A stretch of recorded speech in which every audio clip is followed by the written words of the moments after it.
DJ बजाने वालों सुनो, कैरम बोर्ड खेलने वालों सुनो, और 250-300 आदमियों की बारात लेकर, चोरों डकैतों को लेकर लड़की वालों के घर छापे मारने वालों सुनो, होगे तुम चौधरी अपने घर में रहो, होगे तुम मुखिया अपने घर के, होगे तुम सरदार अपने गांव के, ये नौटंकी अपने घर में रखना।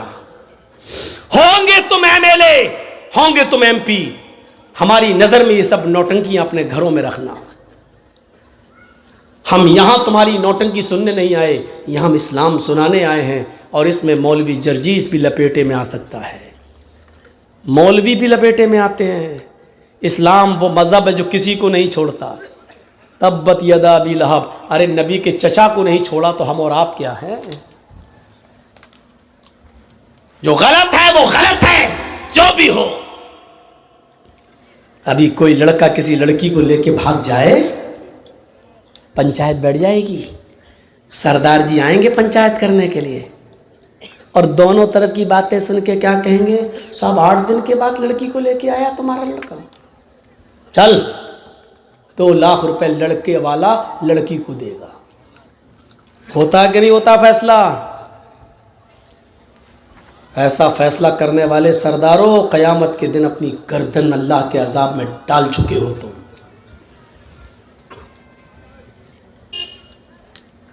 लड़का भागा तो लड़की भी तो भागी थी।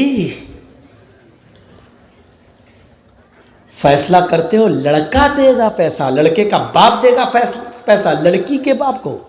शर्म नहीं आती फैसला करने में तुम्हें? किस कानून के तहत तुमने यह फैसला किया है? ठीक है, मुजरिम है तो दोनों मुजरिम है ना। अगर लड़का भगा कर ले गया है तुम्हारी बेटी को, तो तुम्हारी बेटी ने भी तो भाग कर कसूर किया है। जबरदस्ती घर से खींच के तो नहीं ले गया था वो। तूने भी तो मोबाइल दिया था अपनी बेटी को, व्हाट्सएप पे बात हुई होगी, कलिया चक चौरंगी में मिलेंगे, चलो आ जाना। वहां से भागी होगी तुम्हारी बेटी, और फैसला तुम क्या करते हो? साहब लड़की की इज्जत दागदार कर दी है, अब कौन करेगा इससे शादी? अरे करे चाहे भाड़ में जाए, तुम्हें फिक्र क्यों हो रही है? साहब लड़के से करो, लड़का कहता हम नहीं करेंगे। क्यों? का ये तो और 10 के साथ चक्कर चलता है इसका, तो नहीं करना है तो तुम लेके गए थे, इसकी इज्जत दांव पे लगी, करो, नहीं तो 4 लाख रुपया दो, 5 लाख रुपया दो, 2 लाख रुपया दो। लड़के का बाप भी सोचता है 2 लाख रुपए दे के छुटकारा पालो। ये फैसला तुम करते हो, जबकि फैसला ये होना चाहिए कि अगर दोनों शादीशुदा हैं तो दोनों को पत्थरों से मार मार के खत्म कर दो। दोनों कुंवारे हैं तो दोनों को 100-100 कोड़े मारो, और 1 साल के लिए मौजमपुर, लखीपुर, श्री रामपुर सब बाहर निकाल दो, इनको घर में घुसने मत दो। 1 साल के लिए डिस्ट्रिक्ट मालदा में इनकी शक्ल न दिखाई दे, वो भी कब? 100 कोड़े दोनों को मारने के बाद, फिर 1 साल के लिए दोनों को शहर से बाहर निकालो। जिनकी सजा ये होनी चाहिए, उनकी सजा आप क्या दे रहे हैं? लड़के वाला 2 लाख रुपए देगा। भाई तेरे बाप का कानून चल रहा है यहां। कुरान कहता है लड़का लड़की भागने में और जिनाकारी में लड़की का रोल नंबर 1 होता है, लड़के का रोल 2 नंबर पे होता है। गलती लड़की की तरफ से ज्यादा होती है, ये कुरान कह रहा है। सजा लड़की के बाप को मिलनी चाहिए, लड़की को मिलनी चाहिए, सजा आप लड़के को दे रहे हैं आप। कुरान ये कहता है कि जिनाकारी में, बदकारी में, लड़के को बहलाने में, फुसलाने में, लड़के को भगाने में लड़की का रोल अहम होता है। अज़्ज़ानियतु वज़्ज़ानी फजलिदू कुल्ल वाहिदिम मिनहुमा मियता जल्दा। अल्लाह ने पहले ज़ानिया औरत का नाम लिया, लड़की का नाम लिया। जिना करने वाली लड़की, बदचलन लड़की, बदचलन लड़का, गलत काम करने वाली लड़की, गलत काम करने वाला लड़का। अभी तक तुम्हारा कैमरा सेट नहीं हुआ भाई? इतनी देर में तो लड़की सेट हो जाती है आज के माहौल के हिसाब से। अब तो 21 साल का कानून बन रहा है, बल्कि बन भी गया है। शादी 21 साल में होगी। जितनी लड़कियों की शादी की उम्रें बढ़ाई जाएंगी, उतने ही रेप के केस ज्यादा होंगे, उतने ही शिकायतें ज्यादा मिलेंगी आपको। देखिएगा, साहब वो पढ़ नहीं पाती हैं। जो पढ़ने वाली होती है ना, वो शादी के बाद भी पढ़ के दिखा देती है, और जिसको नहीं पढ़ना है तो माफ कीजिएगा प्रधानमंत्री बनकर भी वो अंगूठा टेक रहता है। हम गौर कर सकते हैं इस मिसाल पर। इसीलिए कुरान ने क्या कहा, जिना करने वाली लड़की और जिना करने वाला लड़का, फजलिदू कुल्ला वाहिदतिन मिनहुमा, इन दोनों में से हर एक को 100 कोड़े मारो। ये कुंवारे लड़कों के लिए और लड़कियों के लिए सजा है जिनकी शादी नहीं हुई है और गलत काम हो गया, दोनों की सजा। लेकिन इसमें लड़की, इसलिए कि अल्लाह ताला पहले लड़की का नाम ले रहा है। जिना करने वाली लड़कियों को बुरा नहीं मानना चाहिए, क्योंकि कुरान कह रहा है। हमारे सरदार साहब को भी फैसला सोच समझ के करना चाहिए। लड़के वाला दे 5 लाख रुपया, लड़की को वासा, सब लड़का क्यों लेके गया? ये चीज सही नहीं है। सजा मिलनी चाहिए तो दोनों को मिलनी चाहिए, और नहीं दे रहे हो तो दोनों को नहीं दो। और मेरी नजर में तो यह है कि दोनों अपनी मर्जी से भागे हैं तो दोनों के माँ बाप को चाहिए कि इनका निकाह करा दिया जाए। लेकिन ये चीज बहुत ज्यादा पद फैलने दो। अगर हर दोनों जो भागा और जो भगा के ले गया दोनों के निकाह होने लगे, तब तो फिर आम हो जाएगा। फिर जो लड़का जिस लड़की को चाहता है और उनके माँ बाप शादी नहीं होने देते हैं तो वो दोनों भाग ही जाएंगे। बाद में तो समाज में शादी हो ही जाएगी हम दोनों की, ऐसे नहीं होगी, इसलिए भाग चलो।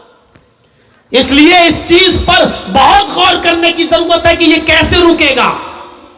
मस्जिद आपके यहां बन रही है, चंदे का ऐलान हो रहा है, मस्जिद की कमेटी बन गई, जलसे की डेट ली गई, जर्जी साहब 29-30 दिसंबर दे दी, जलसे की कमेटी बन गई।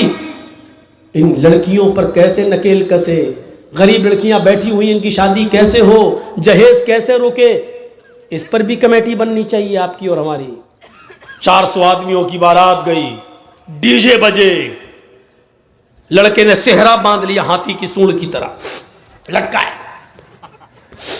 मेहंदी लगा ली हाथ में। पोपूलाल पहुंच गए, बैठ गए स्टेज पर, वीडियो बन रही है, और वीडियो बनने के बाद लड़की की वीडियो बन रही है, दुल्हन की, हेमा मालिनी की अम्मा की। आज वो इतनी सजी हुई है, लिपस्टिक, क्रीम, पाउडर सब के लग रही है जैसे वो हेमा मालिनी की अम्मा बन गई हो, लगी। उसकी भी वीडियो बन रही है। ये सारे हराम काम करने के बाद निकाह पढ़ने के पढ़ा जा रहा है। मौलाना साहब कह रहे हैं निकाह कबूल किया, लड़के ने कह दिया निकाह कबूल किया, और निकाह के बाद दुआ हो रहा, अल्लाह शादीशुदा जिंदगी में बरकत अता फरमा। हराम काम करने के बाद बरकत की दुआ दे रहा हो, 2 साल में तलाक हो जाएगी। शर्म नहीं आती तुम्हें दुआ देते हुए? सारे हराम काम करने के बाद वहां दुआ दे रहे हो है? नापाक नमाज पढ़ लो, नापाक बगैर वुजू के मस्जिद में चले जाओ, नमाज पढ़ लो, और नमाज पढ़ने के बाद अल्लाह मेरी दुआ कबूल फरमा ले, अल्लाह मुझे जो है रोजी रोटी में बरकत अता फरमा। अब आप गौर करो, ये सारे गलत काम करने के बाद आप दुआ मांगेंगे, दुआ कबूल होगी? दुआ कबूल कहां होगी? जब आपका रिस्क भी हलाल हो। आपने 100 रुपए का पंजाबी खरीदा, 99 रुपए आपने रिक्शा चलाया, ई रिक्शा चलाया, टोटो चलाया, और कुर्ता मिल रहा है 100 रुपए का, पंजाबी मिल रहा है 100 रुपए का, 99 रुपए आपके मेहनत के, 1 रुपया आपको हराम का मिल गया। आपने 100 रुपए मिला के पंजाबी ले लिया,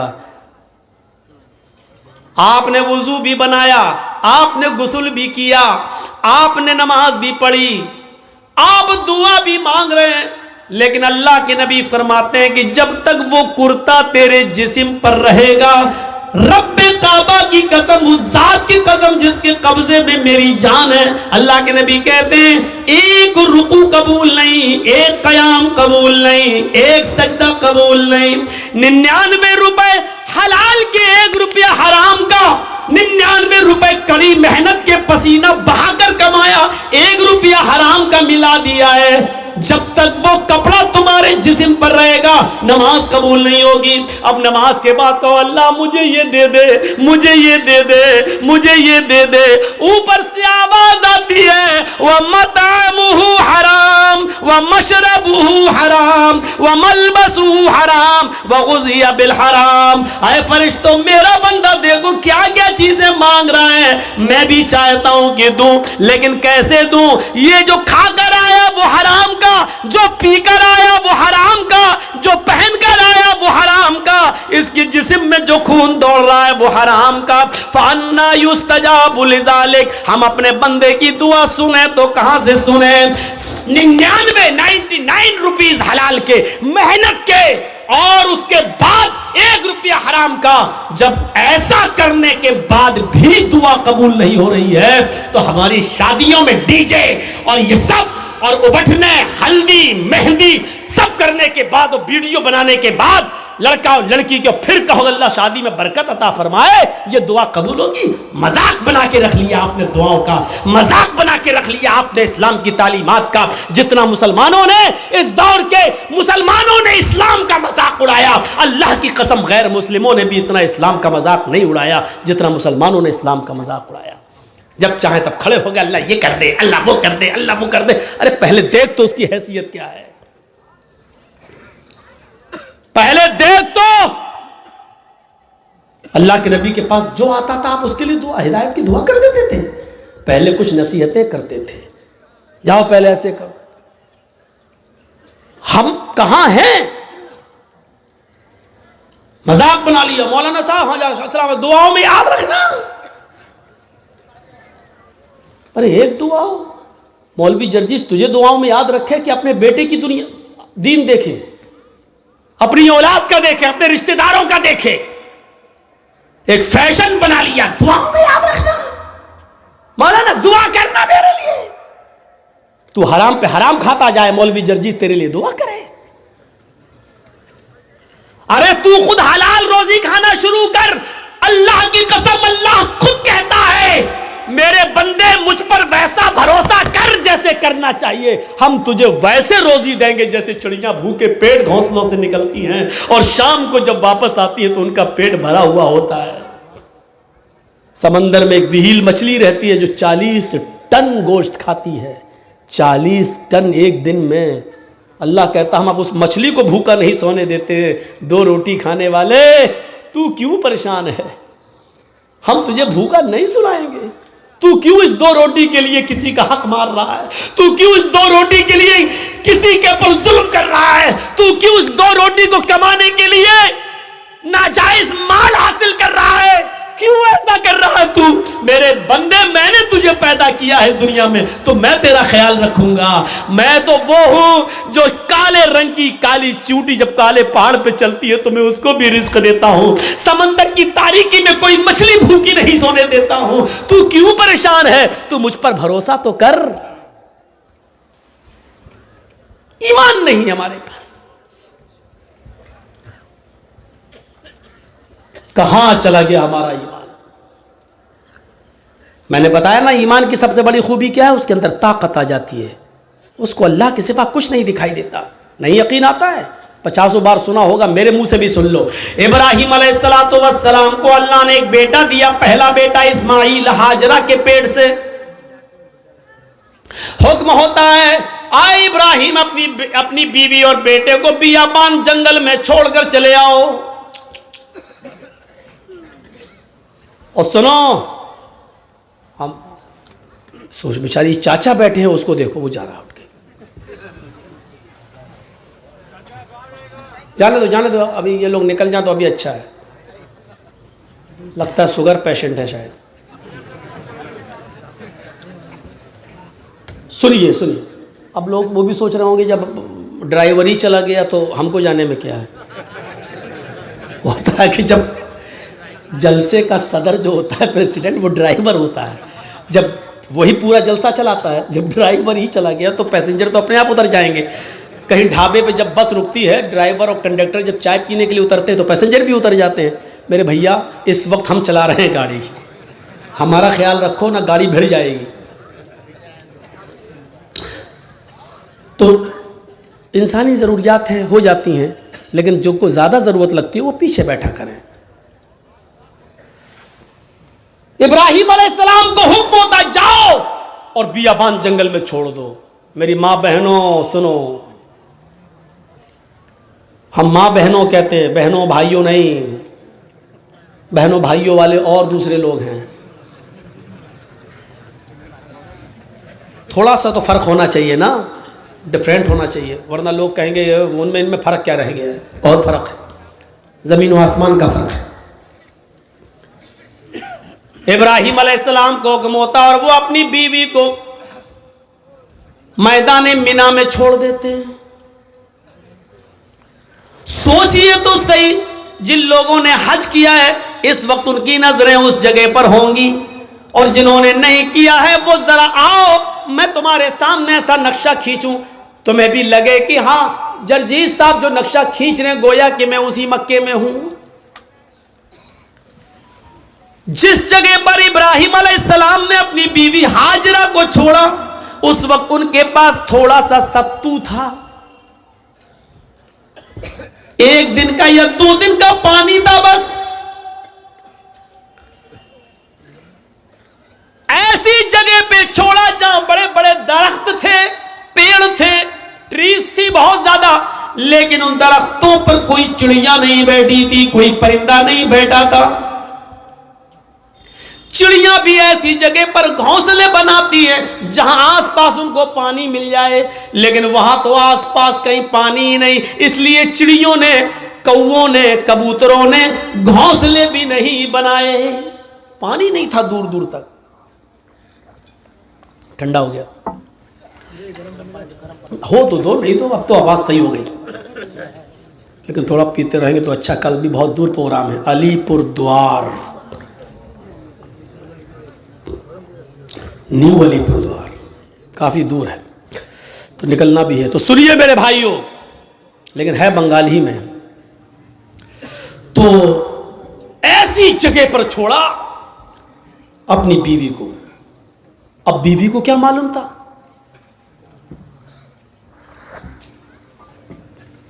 बीवी को नहीं मालूम था, वो तो सोच रही है हम अपने हस्बैंड के साथ, शौहर के साथ जा रहे हैं, और इब्राहिम अलैहिस्सलाम ने भी नहीं बताया कि हम तुम्हें छोड़ने जा रहे हैं, वापस आ जाएंगे। सर्जिकल स्ट्राइक इसको कहते हैं।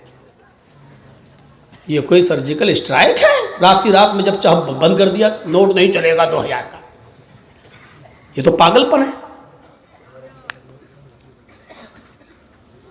छोड़ दिया, दरख्त हैं लेकिन चिड़ियां नहीं हैं, साएं साएं बीत रही है जंगल में। और आज भी मौलाना जर्जीस को रात के अंधेरे में मालदा से, कलियाचक से मालदा जाने में डर लगेगा। रात में 2 बजे 3 बजे 4-5 लोगों चाहिए हमें पहुंचाने के लिए। लेकिन सोचो, आज लाइटें हैं तब, मोबाइल का जमाना है तब, वहां तो लाइटों का जमाना भी नहीं है। और इब्राहिम अलैहिस्सलाम अपने साथ तेल भी नहीं ले गए और टॉर्च तक नहीं है कि रास्ता दिखा सके। बियाबान जंगल में इस्माइल को और हाजरा को छोड़ दिया। अल्लाह की कसम 10 मिनट भी अपनी बीवी के पास नहीं बैठे, यहां छोड़ा, चादर बिछाई और बीवी से कहा यहां बैठो और बच्चे के पास रहो। जाने लगे। हाजरा ने देखा कि इब्राहिम जा रहे हैं, बच्चे को उसी जमीन के ऊपर पड़ा हुआ छोड़ दिया। हाजरा दौड़ती हुई जाती हैं और अपने शौहर इब्राहिम का दामन पीछे से पकड़ती हैं। आए इब्राहिम, कहां जा रहे हो? इब्राहिम अलैहिस्सलातु वस्सलाम ने हाथ पकड़कर झटक दिया।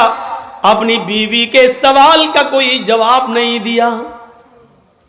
आगे फिर बढ़ गए। बीवी ने फिर कहा मैं आप ही से कह रही हूं मेरे हस्बैंड, कहां जा रहे हो? कोई जवाब नहीं दिया। हमारी औरतें तो जवाब देने में बड़ी माहिर हैं। हर चीज का जवाब नहीं होता है। बहुत सी चीजों का जवाब खामोशी भी होता है। इब्राहिम अलैहिस्सलाम अपनी बीवी से के सवाल का जवाब नहीं दे रहे हैं, जानते हैं कि जवाब देंगे तो दूसरा सवाल उठेगा, उसका जवाब देंगे तो तीसरा उठेगा, वक्त की बर्बादी होगी। चले आगे, बीवी ने फिर कहा, आ इब्राहिम, क्या मुझसे कोई गलती हो गई? एक बीवी का जो फर्ज है, क्या मैं उसको निभाने में नाकाम रही? क्या मैंने आपके साथ कोई गलत किया? क्या आप मुझसे परेशान हैं? मैंने आपको कभी किसी चीज का दुख दिया है? शायद इब्राहिम अलैहिस्सलातु वस्सलाम के पास हाजरा के अपनी बीवी के सवाल का जवाब भी नहीं था। वो आगे बढ़ते चले जा रहे हैं और अपनी बीवी के सवाल का कोई जवाब नहीं दे रहे हैं। जाहिर है इतने सवालों के बाद बीवी को गुस्सा ही जाएगा। वो दौड़ती हुई फिर आगे बढ़ी और पीछे से कुर्ता कमीज पीछे से खींचते हुए कहा, जा रहे हो तो जाओ, मैं रोकूंगी नहीं, इतना तो बता दो, इला मन ततरुकुना। कुरान के अल्फाज देखिए, इला मन ततरुकुना, हमें किसके हवाले छोड़ के जा रहे हो? अपने बच्चे इस्माइल को किसके सुपुर्द करके जा रहे हो? यहां जंगल है, बियाबान जंगल है, दरिंदों की आवाजें आ सकती हैं, खतरनाक जानवर भी आ सकते हैं, या कोई काफिला आ गया और मेरी इज्जत व आबरू को लूट लिया, हमारी इज्जत को तार तार कर दिया, तो कल जब आप आओगे और मैं आपको चेहरा दिखाने के लायक न रही, फिर मैं आपको क्या जवाब दूंगी? जा रहे हो तो जाओ, इला मन ततरुकुना, हमें किसके सुपुर्द करके जा रहे हो? हमें किसके हवाले करके जा रहे हो? आए घरों की चौखटों पर भरोसा करने वालों, घरों में बनाई हुई ताक पर भरोसा करने वालों, अगरबत्तियां जलाकर बुजुर्गों की रूहों को अपने घरों में बुलाने वालों, जमीन की मिट्टी चूमने और चाटने वालों, तौहीद सीखो।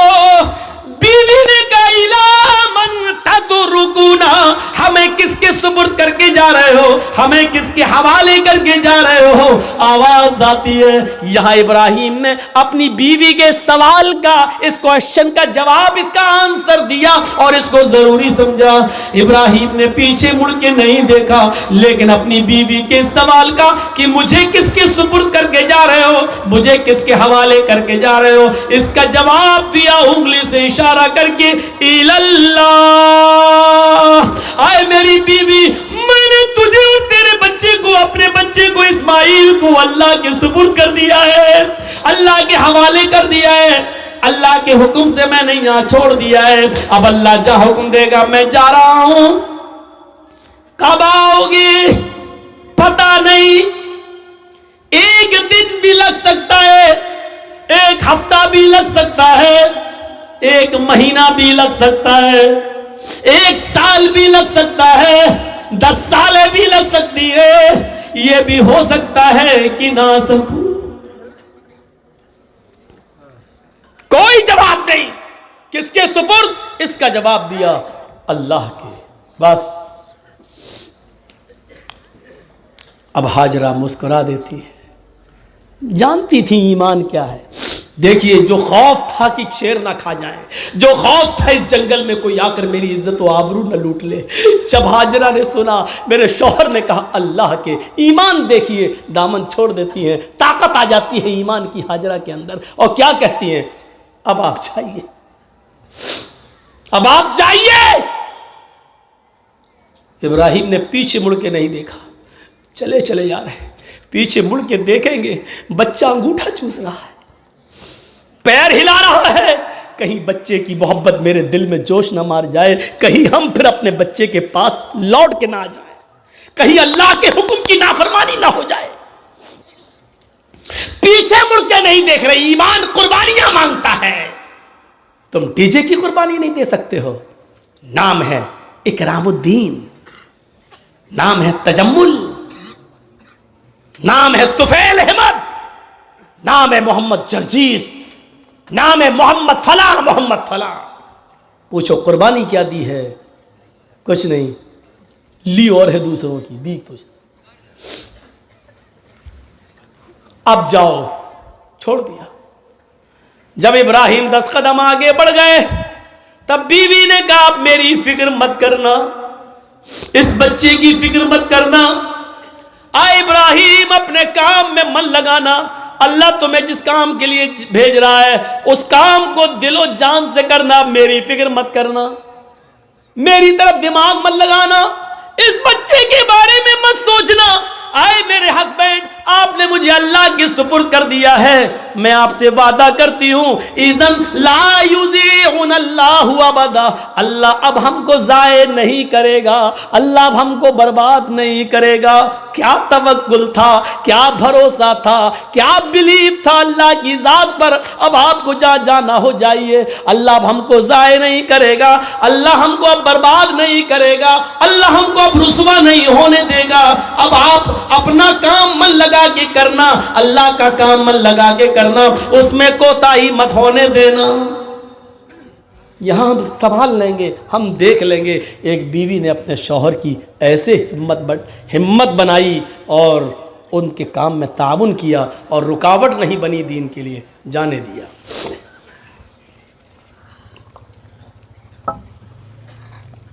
चले गए। अब जो चीज़ बताना चाहता हूं वो देखिए, इस ईमान की ताकत का नतीजा क्या निकला। सत्तू खत्म हो गए, पानी खत्म हो गया। हाजरा कहती है मैं तो प्यासी रह जाऊंगी, बच्चा कैसे प्यासा रहेगा, पानी नहीं है। सोचती इस पहाड़ी के ऊपर चढ़कर देखूं, शायद पहाड़ी के नीचे कोई बस्ती, कोई कबीला रहता हो, पानी मिल जाए। अंदर पहाड़ी के ऊपर चढ़ जाती है, उस पहाड़ी का नाम है सफा। सफा से झांक कर देखती है, कुछ नहीं है, खाई पड़ी हुई है, गहरी खाई है।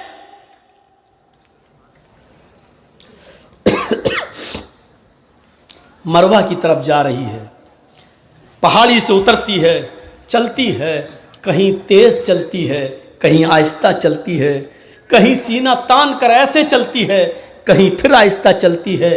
जहाँ जहाँ वो तेज़ दौड़ी थी, सऊदी गवर्नमेंट ने वहाँ ग्रीन लाइट लगा दी है, हरी बत्ती, यहाँ से तुम्हें तेज़ दौड़ना है, और जहाँ ख़त्म होती है वहाँ आहिस्ता होना है, फिर जहाँ ग्रीन है वहाँ फिर तेज़ दौड़ना है। लेकिन मर्दों के लिए, औरतों के लिए अपनी नॉर्मल चाल। हाजरा कहीं तेज़ दौड़ी, कहीं आहिस्ता, मरवा पे पहुँच गई, वहाँ झांक कर देखा, खाई पड़ी है, कुछ नहीं। लेकिन बच्चे की प्यास ऐसा माइंड खराब कर रही थी, वो जानती है पहाड़ी के नीचे कुछ नहीं, फिर भी बार बार चक्कर लगा रही हैं, फिर सफा फिर मरवा, फिर सफा फिर मरवा, 7 चक्कर लगाती हैं, 7 चक्कर। फिर आ गई अपने बेटे के पास और कहती हैं अल्लाह मैं नहीं जानती, जो कर सकती थी वो कर लिया, मेरे शौहर ने, इब्राहिम ने मुझे और इस बच्चे को तेरे सुपुर्द किया है। अय अल्लाह, अगर आज मैं हलाक हो गई, ये बच्चा हलाक हो गया, तो दुनिया को तेरे ऊपर से भरोसा उठ जाएगा, तेरी जात से भरोसा उठ जाएगा। अय अल्लाह, मेरा हस्बैंड, मेरा शौहर मुझे और इस बच्चे को तेरे सुपुर्द करके गया है। अल्लाह वालों के इम्तहान होते हैं, यहाँ अल्लाह वालों से लोग मांगने चले जाते हैं। तसव्वुर करो आप, अल्लाह वाले ईमान की भट्टी में तप रहे हैं, यहां हम ईमान की भट्टी में तपना जानते ही नहीं है, उन तपे हुए लोगों के पास मदद के लिए पहुंच जाते हैं। ईमान वालों की जिंदगी हमें यह बताती है कि हमें उनके नक्शे कदम पर चलना है। हम उनके नक्शे कदम पर चलने के बजाय उन्हीं को सब कुछ समझ लेते हैं। मेरे प्यारे साथियों, यहीं से गलत फहमियां पैदा होती हैं, यहीं से गलत फहमियां पैदा होती हैं, यहीं से डाउट्स उठते हैं। आइए चलिए और देखिए मंजर। मेरे शौहर ने मुझे तेरे सुपुर्द और इस बच्चे को तेरे सुपुर्द किया है। अल्लाह, मेरा बेटा प्यासा है, इसके लिए पानी का इंतजाम कर। अभी उसने इतना कहा ही था, मर्द तो तो मर्द छोड़ो मेरे भाइयों, अल्लाह ने औरतों की फरियाद भी सुनी है। अगर किसी औरत के अंदर ईमान की ताकत आ जाए तो अल्लाह उसकी फरियाद भी सुनता है।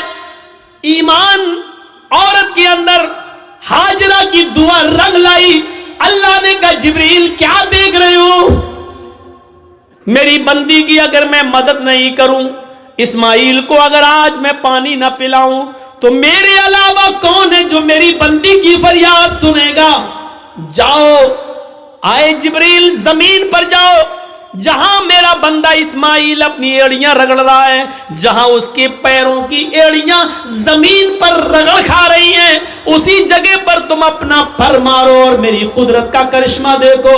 जिब्रील ने उसी जगह पर मारा और पानी का चश्मा जारी हो गया, चश्मा फूट गया पानी का। हाजरा ने पानी देखा, पानी बह रहा है। हाजरा उसको अपने दामन में समेटने लगी। पानी थोड़ा हो तो समटे, वो तो बह रहा है, फिर समेटती हैं, फिर समेटती हैं। पानी बहने लगा और हाजरा अपनी अबरानी जबान में चीख चीख कर कहने लगी, पानी कहां जा रहा है, पानी कहां जा रहा है। फिर समेटती हैं, कहती जम जम जम जम। ये अबरानी जबान का शब्द है, उस जमाने में जो इब्राहिम के जमाने में चलती थी। जम जम जम जम, रुक रुक, अरे कहां जा रहा, रुक रुक, ठहर जा, रुक जा, स्टॉप, रुक जा। पानी नहीं रुक रहा है। फिर हाजरा ने उसकी मुंडेर बांध दी, जो मिट्टी थी खड़ी करने लगी ताकि पानी को रोक लें। अल्लाह के नबी ने एक मिंबर पर खुतबा दिया जुमे के दिन, और मिंबर पे खड़े होकर कहा था, अल्लाह हाजरा पर रहम फरमाए कि उसने पानी की मुंडेर बांध दी, उसने पानी की एक दीवार खड़ी कर दी। अगर उसने पानी की मुंडेर न बांधी होती, पानी की रोकथाम न की होती, तो वो पानी अल्लाह पूरी दुनिया में पहुंचा देता। अगर वो पानी पूरी दुनिया में पहुंच जाता तो उसकी कदर कम हो जाती। जो पानी आज गंगा का देख लो बह रहा है ना, लोग उसमें लेटरिन भी कर रहे हैं, पेशाब भी कर रहे हैं, और आज गंगा चुनाव का मुद्दा बन चुकी है। जो भी आता वो क्या कहता है, हम गंगा साफ कराएंगे। इसका मतलब गंगा गंदी है। और जो चीज बहुत ज्यादा मिकदार में हो जाए तो उसकी फिर कद्र नहीं होती। आज जमजम की कद्र इसलिए है कि वो हमें और आपको आसानी से नहीं मिलता। जो चीज़ बहुत आम हो जाए फिर उसकी कद्र कम हो जाती है, इसलिए हजरत हाजरा ने उसकी मुंडेर बांध दी। दो चीजें, एक तो औरत की दुआ सुनी अल्लाह ने। जो लोग कहते हैं इस्लाम में औरत की क्या इज्जत है, कोई इज्जत नहीं है, औरत पे सारा जुल्म, वो देख लें कि अल्लाह ने औरत की दुआ 7वें आसमान पर सुनी। और दूसरा ये पहलू कि हाजरा जहां दौड़ी, जितने चक्कर लगाए हाजरा ने, अल्लाह ताला ने उतने ही चक्कर हर हाजी और हर मुअतमिर पर, उम्रा करने वाले पर भी नाफिज कर दिए।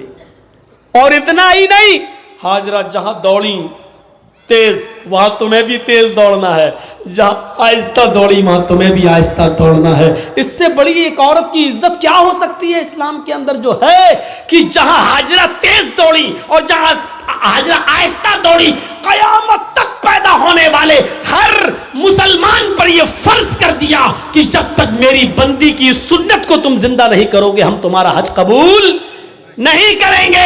एक औरत के पैरों के रखने की जगह को, एक औरत के नक्शे पा को, एक औरत के पैरों के निशान को, एक औरत के पैरों के कदमों को, जहां जहां से वो गुजरी, अल्लाह ने उसको अपनी इबादत का एक पार्ट, अल्लाह ने उसको अपनी इबादत का एक हिस्सा बना दिया। इससे बड़ा एक औरत का मकाम क्या हो सकता है।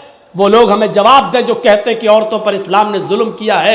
एक मर्द को 4 औरतें रखने की इजाजत है, लेकिन एक औरत को 4 मर्द रखने की इजाजत क्यों नहीं है। वो हमें बताएं कि आपके यहां मर्द की लंबी उम्र के लिए औरतों को करवा चौथ की परमिशन है, उनके ऊपर फर्ज है। क्या सिर्फ मर्द की ही लंबी उम्र होती है?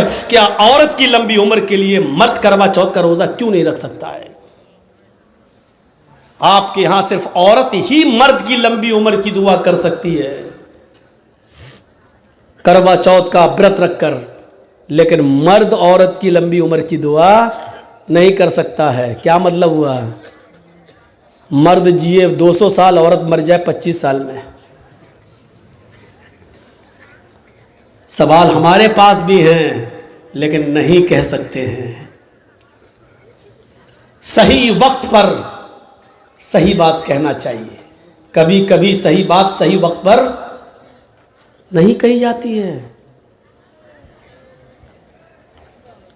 आप कहिए डरते हो, डरते नहीं हो, इसी का नाम मसलहत है।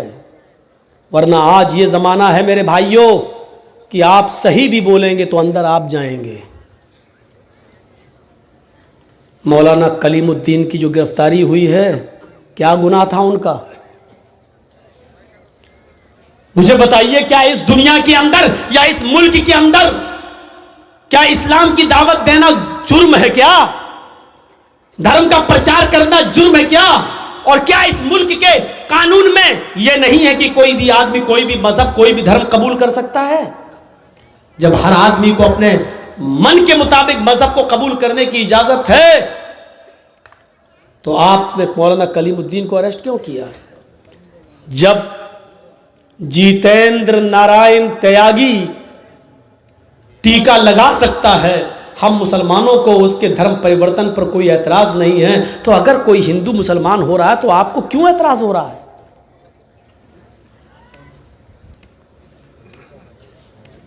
नहीं होना चाहिए।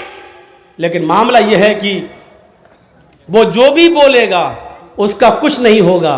हम एक शब्द भी बोलेंगे तो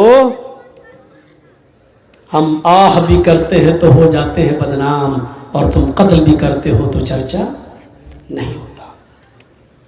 कहते हैं कि एक घाट पर शेर और बकरी दोनों पानी पी रहे थे। शेर की तरफ से बहता हुआ पानी बकरी की तरफ आ रहा था। बकरी भी पानी पी रही थी। तो शेर ने बकरी से पूछा, तूने मेरा पानी झूठा क्यों किया? देख रहे हैं सवाल? पानी शेर की तरफ से बहता हुआ आ रहा है, तो पानी जहां शेर मुंह लगा रहा है वहां से बहता हुआ पानी आएगा तो बकरी पिएगी। तो झूठा शेर कर रहा है कि बकरी कर रही है? शेर कर रहा है। इस शेर को अगर आप समझ जाएं तो मेरी पूरी तकरीर समझ जाएंगे। माजरत के साथ मैं नाम नहीं लूंगा। पानी झूठा कौन कर रहा है? और पानी झूठा करने से मेरी मुराद है माहौल खराब कौन कर रहा है? शेर की तरफ से झूठा पानी आ रहा और उल्टा शेर ही कह रहा है मेरा पानी झूठा क्यों किया तूने? बकरी बोली, राजा हमारी क्या मजाल कि मैं आपका पानी झूठा करूं? पानी तो आपकी तरफ से बहता हुआ आ रहा था, मैं तो आपका झूठा पानी पी रही हूं। बकरी ने जवाब सही दिया। शेर ने कहा, अच्छा मुंह भी चलाती है मुझसे, जबान भी लड़ा रही है मुझसे। आया और मारा एक पंजा, वो गई खोपड़ी बकरी की और चीर के फाड़ के खा गया उसको। बिल्कुल यही हाल है इस वक्त इस शेर का और हम बकरियों का। मेरे भाइयों, शेर और बकरी को समझने की कोशिश करो, बहुत कुछ समझ जाओगे। और इसलिए मैं एक और मिसाल दूंगा आपको। बहुत ही होशियारी से और मसलहत से काम करने की जरूरत है। इस वक्त नारे लगाए जाएंगे, हमें भड़काया जाएगा, मुश्तिल किया जाएगा। जैसे दिल्ली में नारे लगे थे, देश के गद्दारों को गोली मारो। आगे का जुमला आपको, ये नारे लगाने वालों का कुछ नहीं होगा, क्योंकि ये नारे लगते ही हैं उस पावर के नशे में जो उनको मालूम है। फिर नारे लगाए जाएंगे। और हम आपके यहां ये तकरीर इसलिए कर रहे हैं क्योंकि इशारों में ये बात मेरी दूसरी जगह पहुंच जाएगी जहां माहौल है। मुश्तिल किया जाएगा और फिर हमारे ही लोगों में से किसी को उस नारों का जवाब देने के लिए पैदा किया जाएगा, ताकि एक तरफ ये रहे और दूसरी तरफ वो रहे, और इसका पूरा फायदा बहुसंख्यक लोगों को, ज्यादा तादाद में रहने वालों को मिल जाए। ये पूरी प्लानिंग हो चुकी है, पूरा गेम फिट है। इस वक्त अक्लमंद इंसान वो है जो खामोशी के साथ चुपके से निकल जाए और भड़काऊ और जहरीले नारों का जवाब वैसे न दे। वो हमारे मोहल्ले में आएंगे, कहेंगे जय श्री राम। अक्लमंदी यह है कि मुस्कुराकर हम निकल जाएं और उसके जवाब में यह ना कहें अल्लाहु अकबर। वो यही तो चाह रहे हैं कि हम ये कहें और हमारा जवाब इन जुमलों के जरिए दिया जाए। हर वक्त जवाब देना जरूरी नहीं होता। भी मैंने बताया इब्राहिम अलैहिस्सलाम ने हर वक्त अपनी बीवी तक का जवाब नहीं दिया। एक बात और याद रखना, इस वक्त मुसलमानों तुम्हें यह पॉलिसी अपनाना पड़ेगी, तुम्हें हाथी बनना पड़ेगा और इन नारे लगाने वालों को कुत्ता समझना पड़ेगा।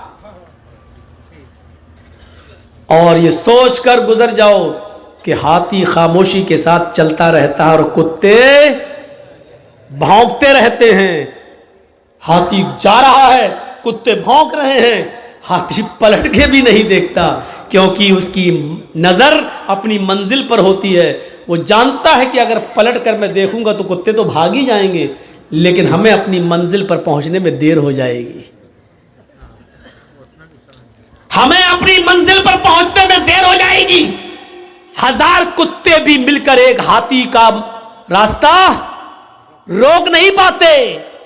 आपको यह सोचना पड़ेगा कि हाथी की तरह खामोशी के साथ अपनी मंजिल पर निशाना लगाए रहो कि हमें अपने लक्ष्य को पाना है, अपनी मंजिल को पाना है। खामोशी के साथ चलते रहो। कुत्ते भौंक रहे हैं, उनका जवाब देने की कोशिश मत करो। अब इस हाथी को अगर आप समझ जाएं और इस कुत्ते को अगर आप समझ जाएं तो मौलवी जर्जीस कामयाब हो गया 30 तारीख के इस प्रोग्राम में। अपने आप को हाथी बनाओ, भौंकने वाले कुत्तों का जवाब न दो। बहुत आपने दिल्ली का हादसा देख लिया, आपने और भी दंगे देख लिए। नुकसान किसका हुआ, प्रशासन किसका साथ देता है, यह सब आपकी नजरों के सामने है। आप जरा भी गुस्सा हुए, जान भी हमारी जाएगी और फायदा भी उनको, यानी हमारे मरने के बाद भी हमें फायदा नहीं मिलेगा, फायदा भी उन्हीं को होगा। इसलिए इबरत हासिल करो, सीख लो अपने अंजाम को और मुजाहिरा अच्छा कर लो। आपको एक वाकया सुना दूं। एक शेर भी शिकार के लिए निकला, भेड़िया भी शिकार के लिए निकला और लोमड़ी, लोमड़ी जानते हैं ना, फॉक्स, आपके यहां क्या कहते हैं सियार, 3 लोग शिकार के लिए निकले। कौन कौन? शेर, लायन, भेड़िया भी और लोमड़ी। 3 लोग शिकार करने निकले और तीनों ने एक एक जानवर का शिकार कर लिया। तीनों ने शिकार कर लिया। शेर ने हिरन मारा, भेड़िए ने बकरी को मारा और लोमड़ी ने खरगोश को मारा। बहुत अच्छी मिसाल दे रहा हूं, ये मिसाल आप समझ गए। अल्लाह की कसम जर्जीस कामयाब। शेर ने हिरन मारा, भेड़िए ने बकरी मारा और लोमड़ी ने खरगोश, रैबिट। तीनों जानवर मरे पड़े हैं, इधर हिरन, इधर बकरी, इधर रैबिट। शेर ने भेड़िए से कहा किसको क्या खाना है तुम फैसला कर दो। शेर ने भेड़िए से कहा किसको क्या खाना है तुम फैसला करो, सही फैसला करना। भेड़िए ने कहा बहुत आसान, हां बताओ कैसे। भेड़िए ने कहा अरे राजा, किंग, हिरन आप खा लीजिए, बकरी मैं ले लेता हूं और रैबिट जो खरगोश है वो लोमड़ी को दे दीजिए। 3 जानवर और 3 ही खाने वाले, आप बड़े हैं हिरन ले लीजिए, हम बकरी ले लेते हैं, लोमड़ी को खरगोश, रैबिट दे देते हैं। शेर ने कहा इतना बुरा फैसला, इधर आओ। मारा एक पंजा, भेड़िए की गर्दन गायब, मर गया वो। भेड़िए साहब मर गए।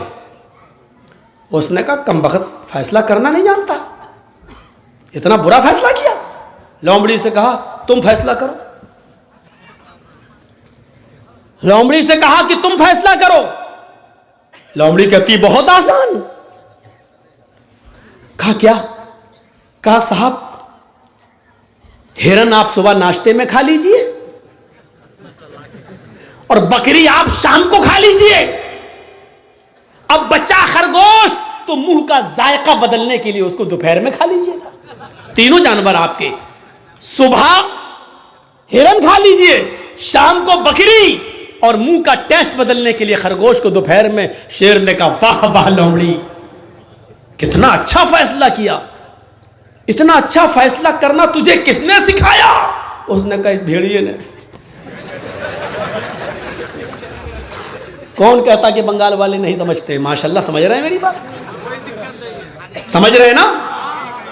उर्दू बोलने वालों में पूरे इंडिया में मुझी को बुलाया जाता है सबसे ज्यादा बंगाल में। क्यों? हम माइंड में घुसेड़ देते हैं बात, दिमाग में। माँ बहनें भी समझ गई होंगी। देखा लोमड़ी ने कितनी अच्छी क्या कहा? उसने कहा अगर हमने कुछ उल्टा सीधा फैसला किया तो अभी पंजा पड़ेगा और हम भी जाएंगे। तो उसने कितना अच्छा क्या कहा? अरे बहुत आसान, हिरन आप दिन में खा लीजिए सुबह, बकरी शाम को खा लीजिए, और दोपहर में मुंह का टेस्ट बदलने के लिए खरगोश दोपहर में खा लीजिए। शेर भी खुश हो गया, वाह वाह कितना अच्छा फैसला। शेर को भी समझिएगा, लोमड़ी को भी समझ लीजिएगा, और लोमड़ी की अक्लमंदी को भी समझ लीजिएगा। लोमड़ी की जान कैसे बची? आपको इस वक्त अपने आप को बचाना है। बिहार वालों ने थोड़ी सी गलती कर दी, भुगत रहे। बंगाल वालों तुमने अक्लमंदी से काम किया। आज मौलवी जर्जीस आजादी के साथ घूम रहा है। अल्लाह करे कि यही अक्ल यूपी वालों को भी आ जाए। तो मेरे भाइयों सोचो, बहुत कुछ कह दिया, हो सकता है कल इंडिया टीवी वाला इसी को काट काट के दिखाए, लेकिन दिखाएगा कब? जब ये यूट्यूबर अपने चैनलों पे देंगे तब। अगर ये नहीं देंगे तो अल्लाह की कसम नहीं दिखाएगा। लेकिन इन कमीनों की वजह से हम बहुत परेशान हैं। सच बताता हूं कि मुझे सबसे ज्यादा मेरे ऊपर केस और मुकदमे इन चैनल वालों की वजह से, इनकी वजह से चले। अब इसको काटेंगे। शेर, मौलाना ने जालिम शेर कहा किसको? अब उसका नाम तक डाल देंगे उसमें।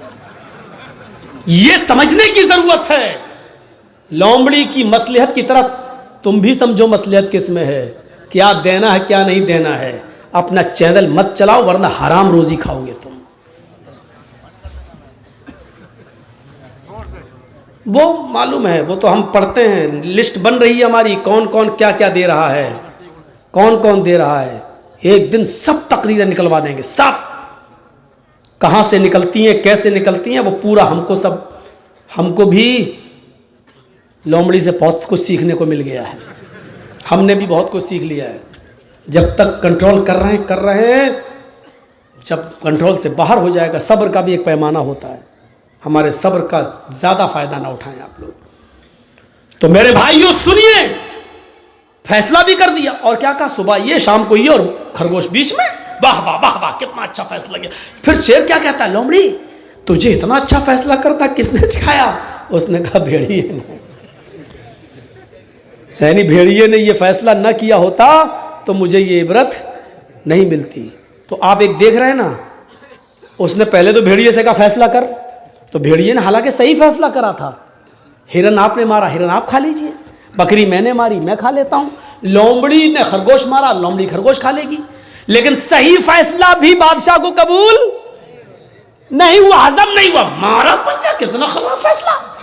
तो आप चाहे कितने अच्छे रहिए, चाहे कितना देशभक्त बने रहिए, इस भारत के लिए अपनी जान की कुर्बानी दे दीजिए।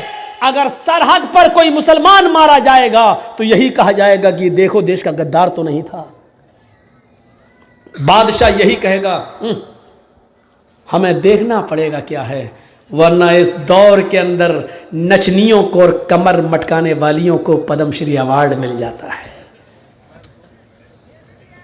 जिन्होंने इतिहास की ई न पढ़ी हो उनको मिल जाता है। और जिन्होंने कोरोना काल के अंदर गरीबों के घर अनाज पहुंचाया, गल्ला पहुंचाया, सिलेंडर पहुंचाया, आज उनको कुछ नहीं मिलता। क्योंकि इस दौर में जीना है तो चापलूसी करना सीखो।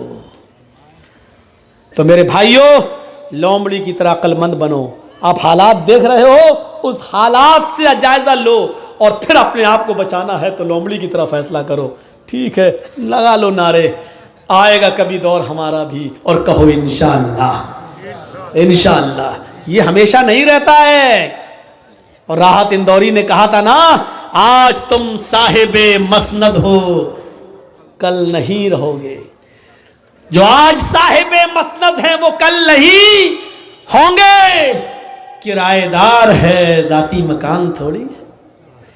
किराएदार हैं, जाती मकान थोड़ी है मेरे भाइयों। लेकिन जब तक तुम्हारा जुल्म सितम चल रहा है, इसलिए हम ही को थोड़ा सा लोमड़ी की तरह अक्लमंदी से काम लेने की जरूरत है। इसलिए मेरे भाइयों, अक्लमंदी से काम लो। इस मिसाल से बहुत कुछ कह दिया मैंने। इस मिसाल के अंदर सब कुछ है, पूरे हालात जो बोलना चाहिए पूरे इसके अंदर मौजूद हैं। इसलिए मैंने कहा कि आप अपने अंदर ईमान की ताकत पैदा करिए मेरे भाइयों। बस ईमान पैदा करिए और बुनियाद से अपने रिश्ते को जोड़िए। आप जानते हैं ईमान की ताकत क्या है? आपको मालूम होगा, फिरौन जब मूसा अलैहिस्सलाम से तंग आ गया तो कहने लगा, मूसा अपनी फौज को लेके आ, मैं अपनी फौज को लेके आता हूं, आओ आज आमने सामने मुकाबला कर लेता हूं। इस वाक़े को जरूर सुन लीजिएगा मेरे भाइयों, इस वाक़े को जरूर सुनिएगा। मूसा अलैहिस्सलाम ने कहा, ठीक है, तुम अपनी दलीलें पेश करो, हम अपनी दलीलें पेश करें। मूसा अलैहिस्सलाम जब सामने आ गए, फिरौन भी अपनी फौज को लाया। फिरौन के साथ उसके जादूगर थे। सुनिए, फिरौन के साथ कौन था? जादूगर। और मूसा अलैहिस्सलाम के पास कौन थे? चंद मुसलमान जो उनके ऊपर ईमान लाए थे। फिरौन ने अपने जादूगरों से कहा, चलो अपना तिलस्म दिखाओ, अपना करतब दिखाओ, अपना नाटक दिखाओ, अपना ड्रामा दिखाओ। फिरौन के जादूगरों ने कहा, हम अपना जादू दिखाएंगे और ऐसा जादू दिखाएंगे जिससे मूसा डर जाएगा और मूसा की पूरी फौज डर के भाग जाएगी। फिरौन ने कहा कि आज मूसा को हारना चाहिए और मुझे जीतना चाहिए, तुम क्या दिखाओगे? तो फिरौन के जादूगरों ने, दो चीजें समझाऊंगा बस इस वाक़े से। फिरौन के जादूगरों ने कहा, ठीक है, हम अपना जादू दिखाने वाले हैं जिससे मूसा और मूसा की पूरी फौज डर के भाग जाएगी, लेकिन हमारे लिए इनाम क्या होगा? कुरान देखिए क्या कहता है। जब फिरौन के जादूगरों ने फिरौन से कहा, हम अपना जादू दिखाएंगे जिससे मूसा और मूसा की कौम हार जाएगी, लेकिन ये तो बताओ, इन्ना लना लअजरन इन कुन्ना नहनुल गालिबीन, अगर हम जीत गए, हम गालिब आ गए, हम मूसा और मूसा की फौज को भगाने में कामयाब हो गए, तो हमारा इनाम क्या होगा? हमें आप क्या देंगे? इनाम क्या देंगे? मैंने कहा ना आप लोगों से, थोड़ा सा रुक जाइए, इस वाक़े को सुन लीजिए। इसमें ईमान की ऐसी लज्जत मिलेगी आपको कि देखिए ईमान कहते क्या है और ईमान के बाद ताकत क्या आ जाती है, इसको समझ लो मेरे भाइयों। तो फिरौन ने कहा, अच्छा इनाम चाहते हो? कहां? व इन्नकुम लमिनल मुकर्रबीन, अगर मूसा और मूसा के कौम के लोग भाग गए, तुम जीत गए, तो हम तुम्हें अपना मुकर्रब बना लेंगे, अपनी कैबिनेट में शामिल कर लेंगे, अपना मंत्री बना लेंगे, अपना वजीर बना लेंगे, तुम हमारे पास बैठोगे, हम तुमसे हुकूमत चलाने में मशवरे करेंगे, हम तुम्हें इनाम देंगे, तुम्हें अपना करीबी बना लेंगे। अब सोचो, ममता दीदी का कितना करीबी था एक नंदीग्राम वाला, नाम नहीं लूंगा। तो अब देखो, जब करीबी था तो क्या नहीं था उसको, और क्या नहीं दिया मुख्यमंत्री ने उसको, लेकिन अब उसकी नजर और ऊपर पहुंच गई। कहते हैं ना कि ज्यादा ऊपर जो देखता तो टोपी फिर नीचे गिर जाती है, तो जो सर पे है वो भी नहीं रहता है, जो थोड़ा बहुत होता है वो भी चला जाता है। तो इतना ऊंचा मत देखो। इसीलिए अल्लाह के नबी ने फरमाया, अपने से ऊपर अमीरों की तरफ मत देखो, ला तंजुरू इला मन हुवा फौककुम, जो तुमसे ऊपर है उनकी तरफ मत देखो, वंजुरू इला मन अस्फला मिनकुम, उनकी तरफ देखो जो तुमसे नीचे हैं। जैसे एक आदमी बेचारा नंगे पैर जमीन पे चल रहा था और उसको शर्म आ रही थी, मेरे पास चप्पल नहीं है, पैर कभी क्या कहेंगे लोग, चप्पल नहीं है, लेकिन अचानक उसकी नज़र एक अपाहिज के ऊपर पड़ती है जो 2 पैरों से लंगड़ा है और बैसाखी पे चलता है। एकदम उसके दिमाग में आता है, अरे मैं क्यों शर्माऊं, इस बेचारे के पास तो पैर भी नहीं है, कम से कम अल्लाह ने मुझे पैर तो दिए हैं, जूते नहीं दिए तो क्या हुआ, चप्पल नहीं दी तो क्या हुआ। जब उसने अपाहिज को देखा तो उसको इबरत मिल गई। इसलिए कहा अल्लाह ताला, अल्लाह के नबी ने, जो तुमसे नीचे उनकी तरफ देखो, जो ऊपर है उनकी तरफ न देखो, क्योंकि जब ऊपर है उनकी तरफ देखोगे तो उनसे भी ऊपर ये सोचोगे मैं इनसे भी आगे बढ़ जाऊं। नहीं, अपने से नीचे देखोगे तो तुम्हें अंजाम पता चलेगा कि दुनिया में ऐसे लोग भी मौजूद हैं। तो मेरे भाइयों, फिरौन ने कहा कि हम तुम्हें अपना कैबिनेट में शामिल कर लेंगे, अपना मंत्री बना लेंगे, तुम्हारे पास किसी चीज की कमी नहीं होगी। उन्होंने सोचा जब हम फिरौन के करीबी बन जाएंगे तब तो मजे ही मजे हैं, मजे ही मजे हैं। तो उन्होंने क्या किया, मूसा अलैहिस्सलाम और उनकी फौज के सामने अपनी रस्सियां डाल दी, जादू दिखाने लगे, रस्सियां फेंक दी और वो रस्सी सांप बन के रेंगने लगी, सर्प सांप बन गई, ऐसे चलने लगी। वो सांप नहीं थे, वो सांप नहीं थे, लेकिन देखने वालों को सांप दिखाई दे रहा था। सांप, मूसा अलैहिस्सलाम डरने लगे, ऐसे ऐसे करने लगे। तो फौरन वही आई, अल्लाह ताला ने कहा ला तखफ या मूसा, मूसा डरो नहीं, जिनको तुम सांप समझ रहे हो वो सांप है नहीं, वो रस्सियां ही है, ये तिलस्म है, ये जादू है। तुम इस जादू को खत्म करना चाहते हो, इनके सांपों को मजा चखाना चाहते हो, तो हमने जो तुम्हें डंडा दिया, जो लाठी तुम्हारे पास है, जो आसा, इसको जमीन पर मारो। अन अलक़ि आसाक, मूसा जमीन पर अपनी लाठी मारो। मूसा अलैहिस्सलाम ने अपना डंडा, अपनी लाठी जमीन पर मारी और जैसी लाठी जमीन पर मारी वो क्या बन गया, अज़दहा, अज़दहा बन गया। उसने मुंह खोला, आ, और जैसी मुंह खोला, आ करके अंदर को सांस ली, बाहर को नहीं, अंदर को जो सांस ली तो जितने सांप थे उड़ते हुए गए, आप उसके मुंह में घुस गए और सबको खा गया। जादूगर यहीं से समझ गए फिरौन के, हमने जो दिखाया वो नकली माल था, फिरौन ने जो दिखाया वो ओरिजिनल था। हमने जो दिखाया वो ढोंग था, मूसा ने जो दिखाया वो ओरिजिनल था, फैक्ट, फेक नहीं, फैक्ट था, सच्चाई थी, ट्रूथ था उसके अंदर, सच्चाई थी। हमने जो दिखाया वो पोल खुल गई मेरी। मूसा ने जो दिखाया उसके अंदर, अगर हमने मूसा के मुकाबले में कुछ दिखाने की कोशिश की तो हम ही को मुंह की खानी पड़ेगी और हम ही जलील हो जाएंगे। इसका कोई तोड़ नहीं है, क्योंकि जादू का और हकीकत का कोई मुकाबला नहीं है। जब फिरौन के मानने वाले और दरबारियों ने उनने देखा कि हमारे सांपों को, हमारी रस्सियों को फिर मूसा अलैहिस्सलाम के डंडे के द्वारा बने हुए अज़दहे ने खा लिया है, तो उसी वक्त वो चीख पड़े और क्या कहने लगे मालूम है? उनकी जबान से क्या निकला? उनकी जबान से जो जुमले निकले वो जब जुमले ये थे, आमन्ना बिरब्बिल आलमीन रब्बे मूसा व हारून, हम अल्लाह रब्बुल आलमीन पर ईमान लाए, उस रब पर जो मूसा का रब है और जो हारून का रब है। समझ गए आप? अभी तक काफिर थे, लेकिन हकीकत देखने के बाद क्या हो गए? मोमिन। अब देखिए, ईमान ले आए, आमन्ना बिरब्बिल आलमीन, ईमान लाता हूं मैं रब्बुल आलमीन पर। किस रब पर? फिरौन भी तो अपने आप को रब कहता है, तो फौरन कहा नहीं, फिरौन के रब पर नहीं, हम ईमान लाए फिरौन पर नहीं, रब्बे मूसा व हारून, उस रब पर जो मूसा का भी रब है और जो हारून का भी रब है। गौर कीजिए इन जुमलों पर। अब फिरौन को बड़ा गुस्सा आया, कमीने लाए थे हम इनको अपने लिए और ये तो मूसा के बन गए, ये तो अल्लाह वाले बन गए, ये तो खुद ही मूसा और हारून के रब पर ईमान लाए। अब गुस्सा नहीं आएगा? देश का चौकीदार किसी के ऊपर बहुत भरोसा करता हो और वो आदमी टूटकर एकदम दूसरी पार्टी में चला जाए तो कितना गुस्सा आएगा? हैं? बाद में बहाने करेंगे, लेकिन गुस्सा, लेकिन आंखों के सामने वही बैठे बैठे, वही खड़े खड़े फिरौन के सारे जादूगर ईमान लाए। और जब ईमान लाए तो फिरौन ने कहा तुमने ये क्या किया? तुम मूसा और हारून के रब पर ईमान लाए? इन्होंने कहा हाँ लाए, हमारी इजाजत के बगैर।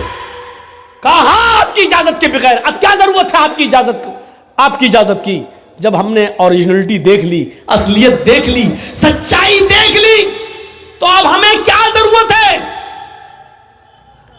फिरौन ने क्या जवाब दिया? अब सुनिए, जो चीज बताना है वो सुनिए। ईमान लाने के बाद अब इनके अंदर क्या ताकत आई? अभी जो फिरौन से मदद मांग रहे थे, क्या इनाम मिलेगा, अब वही फिरौन उनको धमकी दे रहा है। कुरान फिरौन की धमकी को नकल करता है।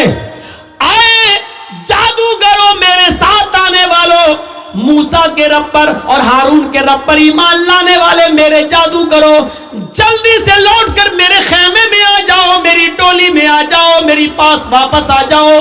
अगर तुमने ऐसा न किया, अगर तुमने ऐसा न किया, लउक़त्तिअन्ना अयदियकुम वअरजुलकुम मिन खिलाफ सुम्मा लउसल्लिबन्नकुम अजमईन।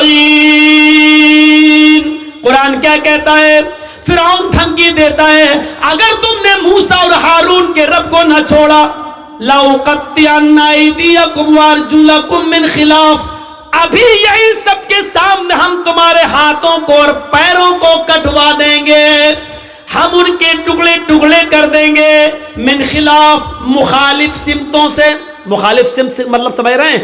अगर सीधा हाथ काटेंगे तो उल्टा पैर, और अगर उल्टा हाथ काटेंगे तो सीधा पैर, राइट हैंड काटेंगे तो लेफ्ट पैर, और अगर लेफ्ट हैंड काटेंगे तो राइट पैर। हम आज ही अभी तुम्हारा मुख्तलिफ सिमतों से, उल्टे सीधे जहद से हम तुम्हारे हाथ पैर काट देंगे।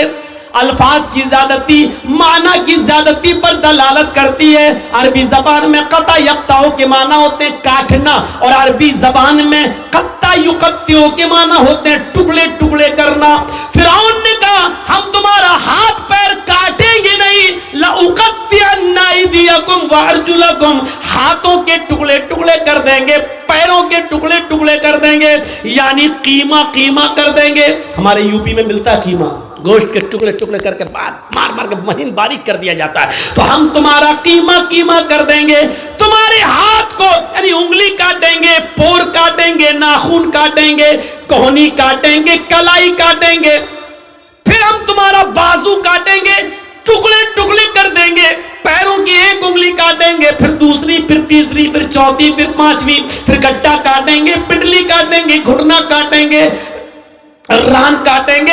हम तुम्हारे हाथ और पैरों को मुख्तलिफ सिमतों से काट डालेंगे, और टुकड़े टुकड़े करने के बाद जब तुम्हारा ऊपर का जिस्म बचेगा, लउसल्लिबन्नकुम अजमईन, तो उसको हम सूली पे लटका देंगे, उसको हम फांसी के फंदे पे लटका देंगे।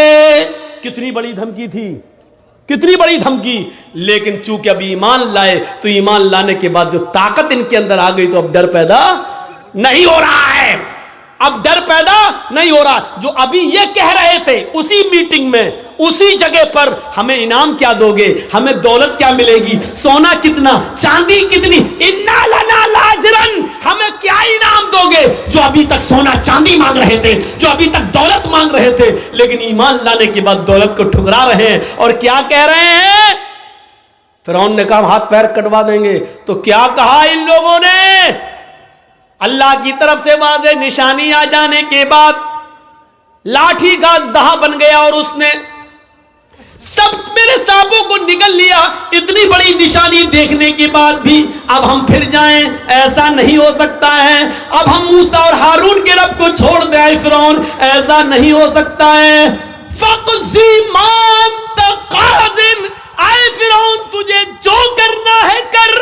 ईमान की ताकत देखिए, ईमान की ताकत देखिए। फ़क़ज़ी मा अंत क़ाज़िन, आए फिरौन तुझे जो करना है कर ले, जो करना कर। हाथ काट, पैर काट, उंगली काट, घुटना काट, कलाई काट, कोहनी काट, जो करना कर, सूली दे, फांसी पे लटका, जो करना कर। फ़क़ज़ी मा अंत क़ाज़िन, तुझे जो करना कर।